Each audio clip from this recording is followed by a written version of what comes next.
comme il y avait beaucoup de questions sur les risques, à la fois les risques à venir et les erreurs qu'on a pu commettre dans les prévisions sur l'année écoulée, je vais parler un petit peu des aspects risques. Alors sur l'année écoulée, honnêtement, je n'ai pas la décomposition de pourquoi on a été plus élevé ou moins élevé que ce qui était prévu. Il me semble pour l'OCDE, pour la France, qu'on n'était pas très loin en novembre de la prévision de juin. Il y a eu assez peu d'évolution de mémoire. Maintenant, ce qui a pu infléchir ou modifier les prévisions économiques sur l'année écoulée, c'est à la fois les hypothèses qu'on peut avoir par rapport à l'évolution des prix d'énergie, qui est toujours un des facteurs qui va beaucoup influencer les prévisions, notamment en période de forte volatilité. Et puis à la fois, c'est sur l'intensité de la réaction à la fois publique et après la réaction du secteur privé par rapport au soutien public. Et où là, notamment en France, ça s'est traduit vraiment par un investissement plus dynamique qu'on pouvait l'imaginer. Pour l'aspect France, clairement, on a tous été surpris sur l'évolution de l'emploi. Voilà donc pour les aspects un peu passés. Pour l'avenir,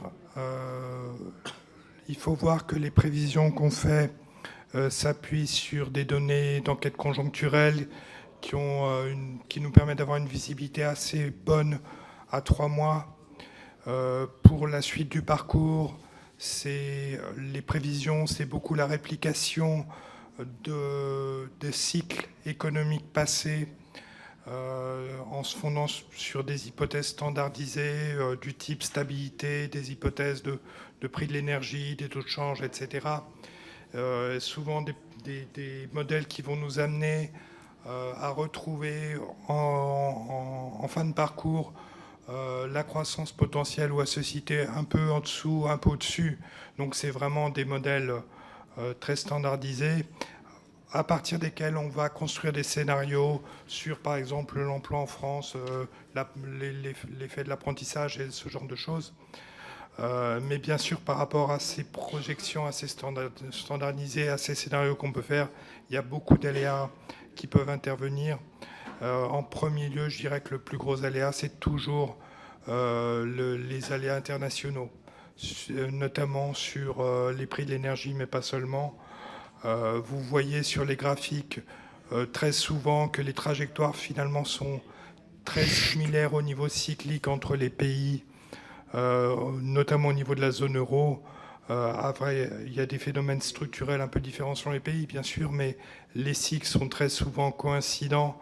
Et s'il se passe quelque chose au niveau international, ça va affecter l'ensemble de la zone. Voilà. Et ça, c'est toujours très difficile à prévoir. Merci. On va passer aux orateurs de groupe. Je propose d'être assez concis, parce que je vous rappelle qu'on a une deuxième partie sur les inégalités. C'est un peu complet, mais je pense que c'est bien qu'on ait ce tour d'horizon en début d'année. Donc on aborde uniquement la question de la conjoncture économique et non pas celle des inégalités qui vient après. Il y aura une deuxième sortie. Mathieu Lefebvre pour 2 minutes. Oui, je suis désolé, moi je voulais intervenir sur la note redistribution, je pensais qu'il n'y avait qu'une seule. Alors après On va faire la présentation. Non, mais moi, attendez.